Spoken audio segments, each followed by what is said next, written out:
Assalamualaikum warahmatullahi wabarakatuh.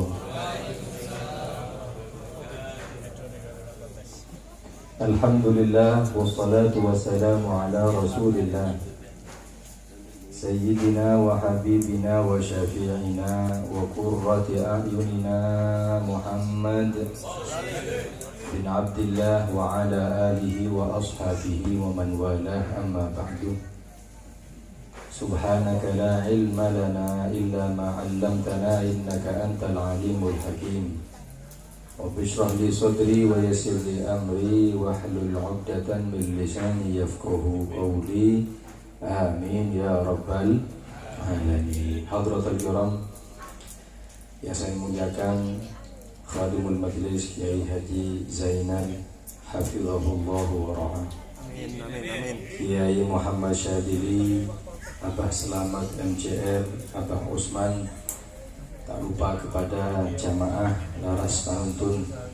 Mugi-mugi Allah Subhanahu wa Ta'ala memberikan kepada kita keberkahan di hari yang mulia ini, di bulan Rajab yang mulia, di majlis burdah yang dimuliakan oleh Allah Subhanahu wa Ta'ala. Amin ya rabbal alamin. Hadirin hadirat yang dimuliakan oleh Allah, majlis burdah ini adalah majlis kecintaan kepada Nabi Muhammad sallallahu alaihi wasallam. Di karang burdah tidak lain adalah untuk ungkapan rasa cinta beliau Al-Imam Al-Busiri kepada Kanjeng Nabi. Yang mana sebelumnya niku beliau ditimpa stroke. Imam Busiri niku ceritanya stroke, kemudian mengarang kubahan qasidah burdah niki sampai berhenti di satu kalimat yang tidak bisa mengungkapkan lanjutannya. Kemudian mimpi Rasulullah Sallallahu Alaihi Wasallam dan Nabi menambahi kalimat di situ dan diberi selimut niku bahasa Arab burdah. Tiba-tiba besoknya berdiri sembuh. Maka setelah rampung burdah tersebut dibaca kepada orang yang sakit, alhamdulillah langsung sembuh saat itu. Allahumma sholli ala Muhammad. Termasuk bukti meniki ada misanan dari Nusewu dereng diparingi keturunan 15 tahun. Ampun pijet aku pun tur nggih jamu saking Jerman sampai Kosono niku sampun. Semua wis dicoba wis sampun. Apa semua ziarah mari, wali songo kabeh mari. Subhanallah, wonten ustaz ngomong begini, cobaan istiqomah Buddha. BE, kemudian terus isi barokah Buddha. Masya Allah, baca Buddha. Ya, setiap malam baca Buddha, tapi buatan di lagu. Pokoknya baca Buddha. Masya Allah, sekarang anak yang berdua langsung isi baca Buddha setahun, langsung hamil, lahir anak pertama perempuan, sekarang proses anak kedua. Tidak lain adalah barokah Buddha. Allahumma shalli ala Muhammad. Dan kitab juga diceritakan itu ada orang buta ya, dibacakan Buddha, dikasih air, diusapkan ke matanya, sembuh, fastafa fil hal, sembuh seketika. Kenapa? Karena di situ ada kalimat dari Kanjeng Nabi yang Nabi mengatakan wa annahu khairu khalqillahi kullihim, dan Nabi adalah manusia yang lebih afdal daripada makhluk yang lainnya. Gara-gara lafaznya Kanjeng Nabi niku semua menjadi barokah. Alhamdulillah. Hadirin hadirat yang dimuliakan oleh Allah, dalam kesempatan kali ini kita akan membahas tentang perkataan kita yang kadang kita sering ulang. Napa niku berkah. Tadi yai ngomong mugi-mugi yang sal barokah. Barokah lah nggih. Jenengan hadits yang mriki tujuannya napa? Boten barokah. Kita ziarah wali tujuannya untuk apa? Barokah. Kadang air bekas yai, bekas habib diambil rebutan. Tujuannya napa? Barokah. Saya tanya, barokah itu apa sih? Bisa dicekal lah barokah ini. Apa sih barokah itu? Kata ulama, barokah itu jundun min junudillah. Barokah itu tentara-tentara Gusti Allah yang Allah berikan kepada hambanya yang dipilih. Barokah begini, barokah memang gak kelihatan. Tapi kalau sudah masuk ke dalam harta, Masya Allah gajinya sedikit, tapi barokah, manfaatnya luar biasa. Ada orang gaji 2.500.000 per bulan, bukan cekap. Ya, saat ini bukan cekap. Apa malih zamane Covid nggih, tambah kangelan. Golek sambilan-sambilan niku. Tapi 2.500.000 bisa kayak cicilan, belanjaan, nabung, kasih orang tua, kadang untuk persiapan umroh, cekap hadirin. Ada saya punya temen kerja di lembaga yang penuh dengan riba, itu gajinya 15 juta per bulan, lain fee dan segala macamnya. Tapi naudzubillah boten barokah, sampai sering pinjam ke temannya. Nah sekarang kita pilih, ini 15 juta boten barokah, nomor 2.500.000 barokah. Pintar kertas kali ini 15 juta barokah. Pintar-pintar bisa. Ini kalau barokah masuk ke harta. Ini kalau barokah masuk ke harta. Kalau barokah masuk ke anak, Masya Allah, anak mungkin cuma satu, tapi berbakti kepada kedua orang tuanya, jadi anak ingkang soleh. Kalau perempuan soleha, jaga dari hal-hal yang diharamkan oleh Allah. Memang punya anak satu, tapi barokah. Boten tiyang gak ada yuga niku, Masya Allah, kembang biak 15. Tapi kenua kali bandel. Jadi anak 15 tidak barokah. Kita minta kepada Allah itu keberkahan hidup yang dengannya sedikit Allah kasih tapi manfaatnya luas. Ini yang kedua kalau masuk ke anak. Kalau masuk ke umur hadirin, penting dong ibu. Umur hanya mungkin 40, tapi Masya Allah tersebar manfaat sampai sekarang luar biasa. Kemarin bulan Jumadil Akhir, akhirnya Rajab Jumadil Akhir, tanggal 20 kita memperingati kelahiran Sayyidatuna Fatimah Az-Zahra, putri ini Kanjeng Nabi. Sampai sekarang dikenal. Sampai sekarang doa-doa beliau dipanjatkan. Saya tanya, umurnya pinten jenengan? Beliau dalam riwayat wafat hanya umur 29 tahun. Assalamualaikum. Tapi barokah sampai hari kiamat ngalir hadirin. Imam Syafi'i wafat umur berapa sih? 54. Imam Nawawi wafat umur berapa? 43. Kalau nanti ziarah dan Jakarta, Habib yang disebut dengan Habib Keramat Luar Batang. Wadah, kang ziarah itu kebo.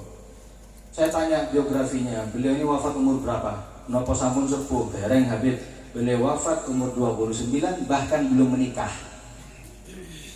Belum nikah cik jomblo kan. Jomblo tapi barokah. Sampai wis jomblo gak barokah. Blas ini 29 tapi barokah. Makanya minta kepada Allah keberkahan dalam semua kehidupan kita. Amin Allahumma amin.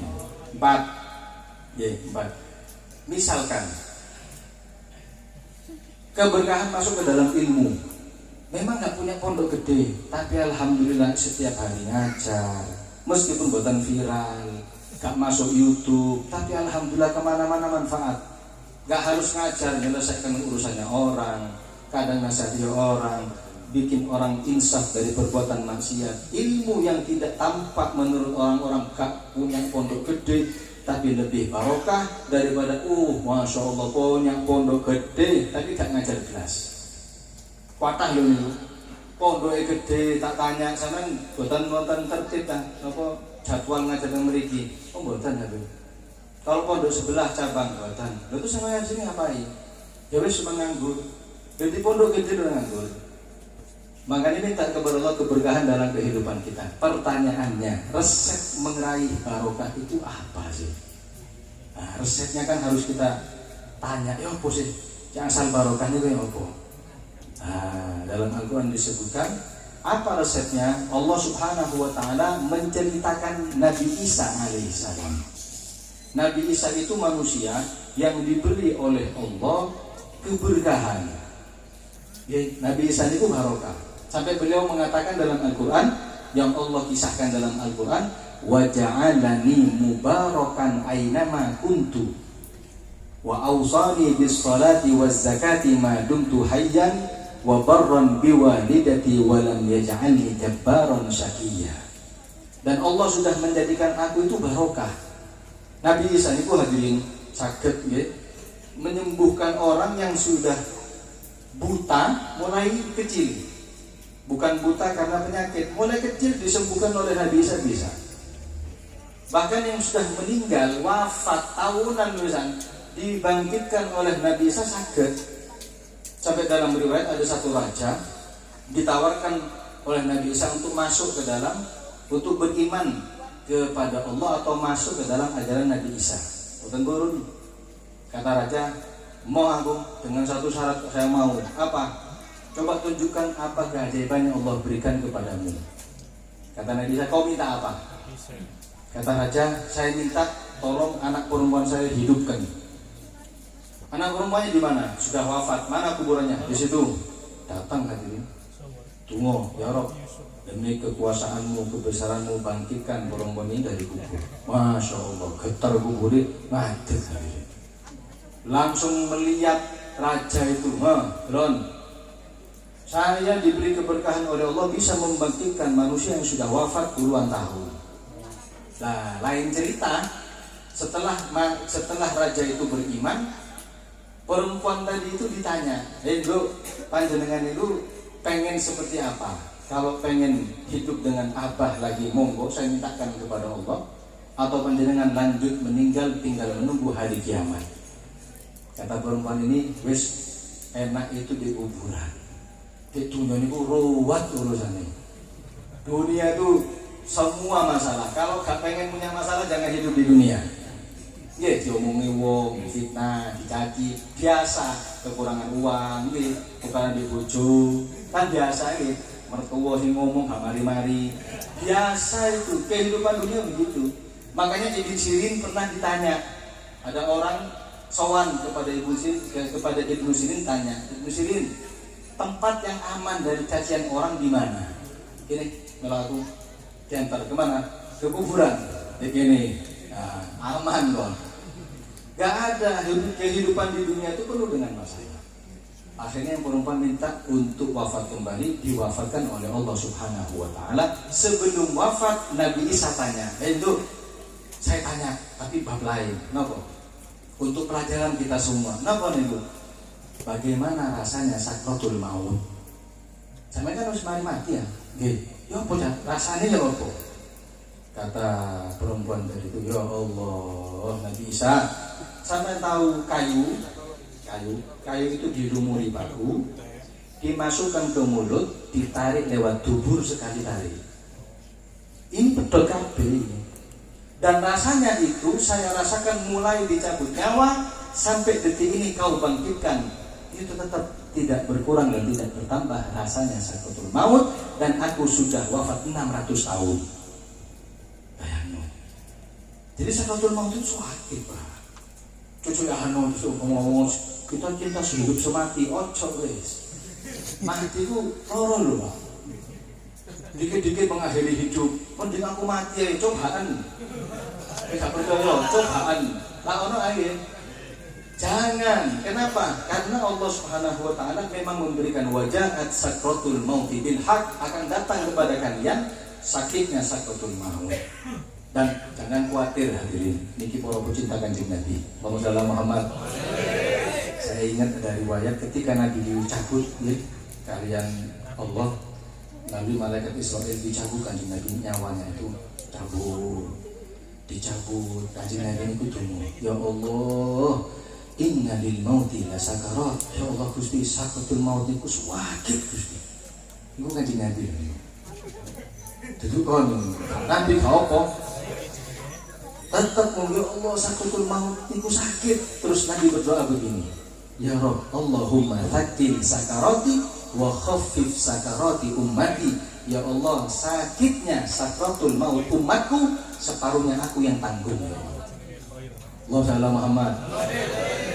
Jadi yang sudah sakit itu sudah ditanggung oleh Kanjeng Nabi separuh ya. Makanya kembali lagi kepada kisah Nabi Isa, bagaimana beliau mendapatkan keberkahan 3 resep. Hadirin yang dimuliakan oleh Allah, wa awsani bis salati waz zakati ma dumtu hayyan. Kata Nabi Isa dalam Al-Quran agar kita mendapatkan resep untuk mendapatkan keberkahan 3 jangan ditinggal. Napa? Yang pertama, wa awsani bis salati, jaga salatmu. Salat 5 waktu. 5 waktu loh yo, itu 4 waktu loh. Kadang zuhurin kena, asarin kena, maghrib kena, isya kena, subuh jam 8. Bukan lagi. Kata. Kita dikasih sama Allah 5 waktu itu sudah diskon. Sebentar lagi ada Isra wal Mi'raj. Kenapa kok diselenggarakan Isra wal Mi'raj? Tidak lain adalah untuk memperingati kebesaran Allah dan memperingati amal ibadah yang paling sempurna, yaitu sholat. Saya tanya, saya yakin pasti semuanya tahu. Rasul itu pas sampai Sidratul Muntaha mendapatkan kewajiban sholat pertama berapa? 50 waktu. Bayangin oleh 50 waktu zaman sholat. Bayangin sih. Jangan 50, 24 waktu. Berarti per jam zaman sholat. Kuat sama. Oh, baru makan, bawa sholat mana? Jam 7 bal-balan, sholat lagi. Setiap jam itu 24 waktu. Kalau saya 50 waktu berarti per setengah jam sampai sholat. Ayo, setengah jam sampai sholat, setengah jam sholat, setengah jam sholat. Sebentar sepeda motor yang damel sholat mana? Baru kesirap Tuhan, sholat mana? Hubungan suami istri setas numpak. Mari Pak. Tapi untung 5 waktu dikurangi dari 50 ke 45, 45, 40, 40, 35, 35, 30, 25, 20, 15, 10, 5. Allah katakan, "Hai Muhammad, aku wajibkan kepada umatmu 5 waktu dengan pahala tetap 50 waktu." Maulana Muhammad. Cekak sholat ngomong ini. Sudah 5 waktu kita sholat paling megel oleh Jumatan. Wah, gak Jumatan ditakoni, gak Jumatan lah Mas. Anu ke titip absen. Enak. Bikin kondangan ah. Hati-hati. Orang itu kalau mau sukses itu sholat. Gak mungkin tanpa sholat sampai sukses. Mana dalilnya? Adzan itu ada dalil. Hayya 'alas sholat. Mari sholat. Hayya 'alal falah, mari beruntung. Beruntung itu sukses. Gak mungkin sukses sih baru sholat. Lek iso, yuk adzan itu bahaya. Hayya 'alal falah, baru hayya 'alas sholat. Gak mungkin bisa. Setiap hayya 'alas sholat pasti hayya 'alal falah. Makanya dijaga. Sholat 5 waktu dan sholat adalah tiang agama. Wonten amalan. Sampai misalnya pengen kan masuk surga tanpa hisab, Pak, pengen lagi. Apa diantaranya amalannya? Sembahyang malam, tahajud. Ada juga amalan masuk neraka tanpa hisab. Oh, enak. Wes, hari malaikat lanjut. Ngoten nggih. Langsung loncat. Ngoten. Apa itu? Ninggalno salat. Oh, tanpa hisab. Kenapa? Karena Nabi mengatakan awwalu ma yuhasabu bihil abdu as-shalah. Pertama kali yang dihisab oleh Allah kepada seorang hamba salatnya. Wis gak kena. Kalau sampai dihisab ya apa? Langsung nggih VIP. Monggo. Kalau Firaun nggih Abu Jahal itu contohnya. Makanya jaga salat. Salat adalah tiang agama. Panjenengan maksiat monggo. Mungkin kita dulu ahli maksiat gak salat. Nah, selanjutnya taraf yang kedua STMJ. Sholat terus maksiat jalan. Terus jangan ada perasaan begini, kau percuma sholat, saya tetap maksiat kayak ini. Loh, gak ada percuma sholat. Karena suatu saat sholat itu akan berubah perbuatan jelek menjadi perbuatan baik. amin toh ya sholat, amin toh sholat podo ae. Allahumma Muhammad. Wis, yang kedua, wa ausani bis sholati waz zakati. Resep yang kedua, ayo tokno zakatmu, keluarkan zakat bagi yang sudah mencapai nisab. Kalau sudah harta mencapai nisab, monggo dizakati. Kalau ada orang sugih tidak mengeluarkan zakat, maka hartanya tidak akan berkah, percuma. Kita yang mungkin gak wajib zakat, kita delok modele kalau sing sugih-sugih. Bacaane sumber bacaan-bacaan fakir ini. Tapi gak apa-apa fakir bohir, sugih tapi tetap fakir nggih. Wis, kalau kita nggak wajib zakat minimal sedekah. Terus gimana, Bib? Nah, sedekah itu ada syaratnya. Pertama, sedekah itu harus ikhlas. Percuma sampean sedekah kuatah tapi bukan ikhlas. Dan biasanya sedekah yang ikhlas itu sedekah sing sekedhik. Nggih, 1.000 dengan 10.000 ikhlasan mana? 1.000 senyum. 10.000 ketar. Coba dulu 1.000. Satu. Kedua, syarat sedekah jangan mungkit-mungkit. Ojo. Ada orang sedekah 30 tahun yang lalu pahalanya entek barusan. Sopo dari itu sing mungkin itu. Niki lho, pondok niku kula wis semene niku lho. Ya tahu. Jam nih, saya 30 tahun yang lalu waktu masjid gak punya kas, saya nyumbang. Entek percuma. Makanya jangan. Kalau bisa sedekah, alhamdulillah, mulai yang sedikit. Sedekah yang afdal yang mana? Sedekah untuk jihad fisabilillah, kata saya pondok pesantren, madrasah, majelis seperti ini. Ini malah banyak pengeluaran, Pak, sumbangan. Kadang panjenengan boten saged rawuh, minimal hartanya nyampe. Teleponnya butuh napa? Kula boten saged hadir. Anu nggih, aku nggih. Orangnya enggak hadir, akuane sampai sing hadir. Sae. Iki gak wis gak teko gak nyumbang. Kadang teko gak nyumbang entekno. Nggih, rekatan 3, 4. Makanya yang kedua ini jangan lupa sedekah, dan sedekah tidak pernah mengurangi daripada harta. Mana kosot sedekatun min malin, tidak berkurang harta ketika disedekahkan. Bal yazdad tapi nambah dan nambah. Allahumma shalli ala Muhammad. Yes, yang kedua. Yang ketiga, napa? Resep mendapatkan keberkahan hidup adalah wa barran biwalidati wa lam yaj'alni jabbaran syaqiyya. Napa? Berbakti kepada kedua orang tua. Yang masih nom-nom niki nggih, sing nem-nem ayo berbakti. Kalau orang tua masih hidup niku jimat. Azimat niku jenengan kumpulaken niku para aulia, ditumbulu suruh doa kepada Allah. Dengan doa orang tua kita tasik mulya dan lebih mandi doa orang tua kita. Ya, orang itu ada 4 macam. Barran fil hayah wa barran fil wafah. Ada orang yang berbakti semasa hidup orang tua, setelah wafat orang tua tetap berbakti. Dengan cara apa? Kirim Fatihah, kirim Yasin, minimal Fatihah, ngehauli setiap tahun, istighotah, pahala untuk mereka almarhumah itu butuh hadirin. Saya letah dan itu harus di rumah terus repot-repot. Terus gimana? Simpel, gampang. Sampai datang ke pondok pesantren, ke langgar-langgar musolanya itu ada anak-anak ngaji itu, sampai sumbang.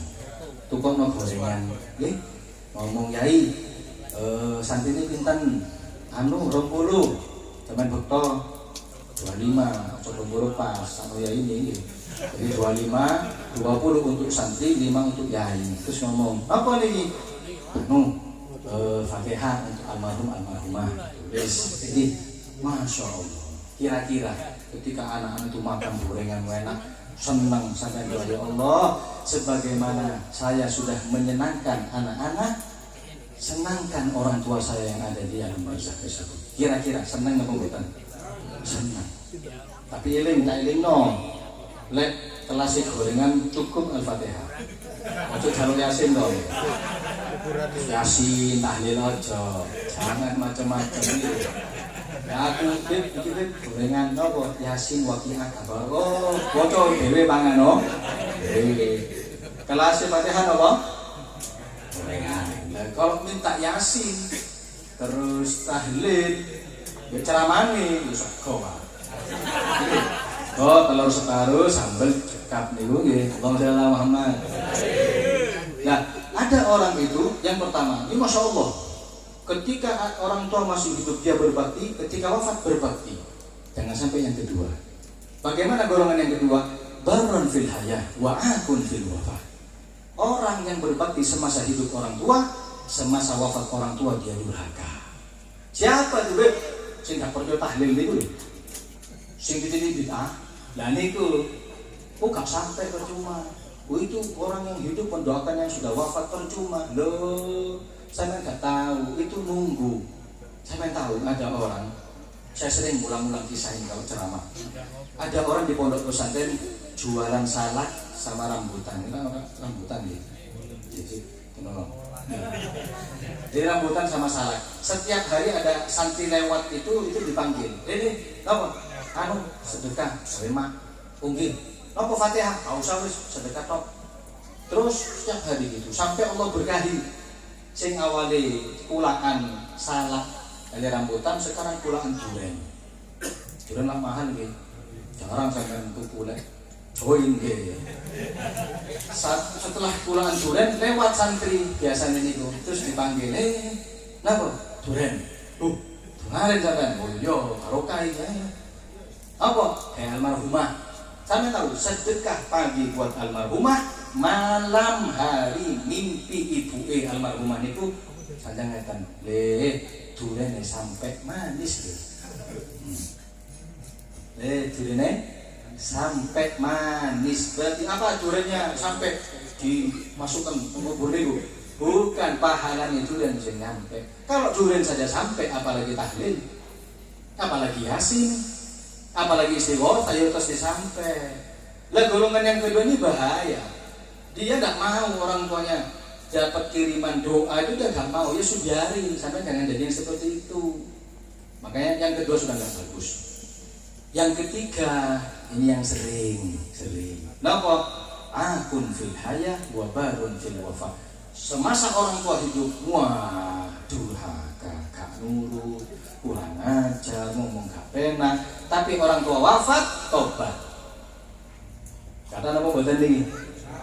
Tobat, dipeluk kuburan orang tuanya. Ya Allah mak, jalur sepuro mak.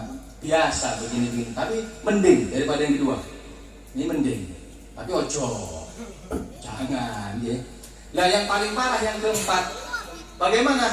Akun fil hayah wa akun fil wafah. Durhaka semasa hidup dan durhaka setelah wafatnya orang tua. Nah untuk saya tahu, kita tutup dengan kisah terakhir. Sekitar 10-15 tahun yang lalu saya baca koran. Koran itu koran berbahasa Arab. Ternyata di situ mengisahkan orang perempuan durhaka kepada ibu. Ibu waktu itu sebelum maghrib maca Quran. Perempuan yang sebelahnya itu dengarkan MP3 musik. Napa teng di telinga itu headset napa nggih. Joget-joget. Setelah itu adzan ibu nutup Quran ngomong, "Duk, patenono musikmu iku jaware adzan." Kata yang perempuan, "Loh, jangan. Ibu sing mandeg." "Loh iya aku mandeg pisan." "Loh iya terus apa ini?" "Loh sampean mandeg, jangan dengarkan musik lagi." "Tapi gak ngomong kamu." "Loh iya tapi gak boleh." "Loh terus mau apa?" Langsung marah perempuan ini. "Hah? Ibu mau apa?" "Sampean apa?" Tahu apa yang terjadi? Museum Quran nikmat nih diambil ditampar orang lain. Plak. Ya Allah, ditampar loh. Apa yang terjadi? Kejang-kejang keluar busa. Dadi tikus, Pak. Dadi tikus. Saya lihat gambarin. Ya Allah. Maka betul ulama mengatakan semua maksiat kita akan diganjar, dibalas di akhirat kecuali dua azab, kecuali dua dosa. Apa? Penghina Al-Quran. Yang kedua durhaka kepada kedua orang tua. Dibalas dulu di dunia, lebih-lebih nanti di akhirat. Mudah-mudahan Allah Subhanahu wa taala menyelamatkan kita dari perbuatan semacam itu. Allah berikan kepada kita keberkahan, barokah di umur, barokah di harta, barokah di waktu, barokah di santri, barokah di ilmu, barokah semua dalam kehidupan kita. Mudah-mudahan Burdah tetap istiqomah. Oke.